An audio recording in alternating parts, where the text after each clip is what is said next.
जो श्रद्धा का सिर है वो भी इसी तालाब में फेंका गया है। तो ये भी मुमकिन है कि पुलिस 1 या 2 दिन बाद वापस से यहाँ पर आ सकती है। लेकिन हाल फिलहाल में ताजा जानकारी यही मिल रही है कि इसी तालाब में उसने 3 हड्डियां जो थी, जो फेंकी थी, जो टुकड़े फेंके थे, उसमें से 3 हड्डियां बरामद कर ली गई है।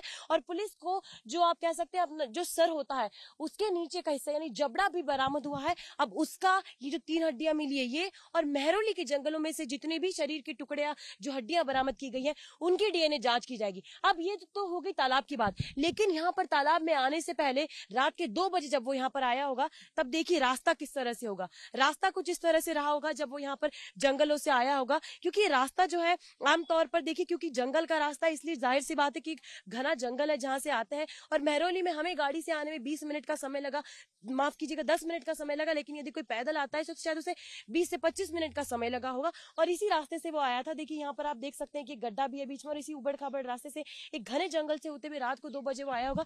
शायद इसी बात को ध्यान में रखते हुए कि यहाँ पर ज्यादा लोग रहते नहीं है, यहाँ पर बसावट ज्यादा नहीं है, और बस्तियां भी जो है वो तालाब के उस पार है, तो शायद ही कोई ऐसा होगा जिसने रात को 2 बजे उसे देखा होगा। क्योंकि ये जो इलाका है, ये इलाका पूरा जो है वो सुनसान इलाका है। भाई साहब क्या नाम है आपका?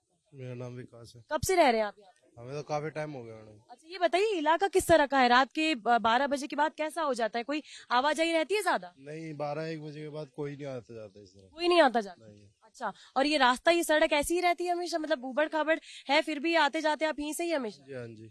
अच्छा, और रात के 2 बजे यदि मान लीजिए यहाँ पर कोई आता है, जिस तरह से आप श्रद्धा मर्डर केस के बारे में सुन ही रहे होंगे, तो उस वक्त क्या यहाँ पर कोई चहल पहल होती है? रात को लोग आते हैं कि नहीं आते? ऐसा तो कुछ नहीं है, अभी तक तो कोई आता जाता नहीं है ऐसे रात में 2-2:30 बजे के बीच में। सुनसान है ये रात? सुनसान रहता है ये रास्ता। अच्छा, हाँ जी।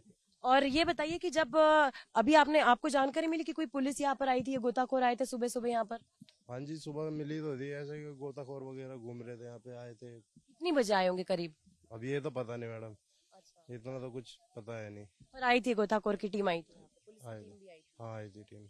तो देखिए जैसा ये यहाँ पर रहने वाले रहवासी हैं जो बता रहे हैं कि गोताखोर की टीम यहाँ पर आई थी सुबह सुबह, और तमाम जितनी भी जानकारी यहाँ पर मिल पा रही है उससे एक बात तो साफ यही है कि रास्ता पूरा सुनसान था। पहली बात जंगल का रास्ता था, दूसरी बात, तीसरी बात ये कि यहाँ पर एक बहुत बड़ा तालाब है, इसलिए यहाँ से सबूत जुटा पाना बेहद मुश्किल का काम है, और इसलिए शायद पुलिस को वक्त भी लग रहा है। लेकिन देखिए तस्वीर पूरी तभी साफ हो पाएगी जब यहाँ से आप कह सकते हैं कि जब जो हड्डियां बरामद हुई उसकी डीएनए टेस्ट होगा, और डीएनए की जांच जब की जाएगी और वो डीएनए जब श्रद्धा के पिताजी से मैच करेगा तभी पूरा मामला साफ हो पाएगा, और कुछ हद तक नार्को टेस्ट से भी तस्वीर साफ हो सकती है।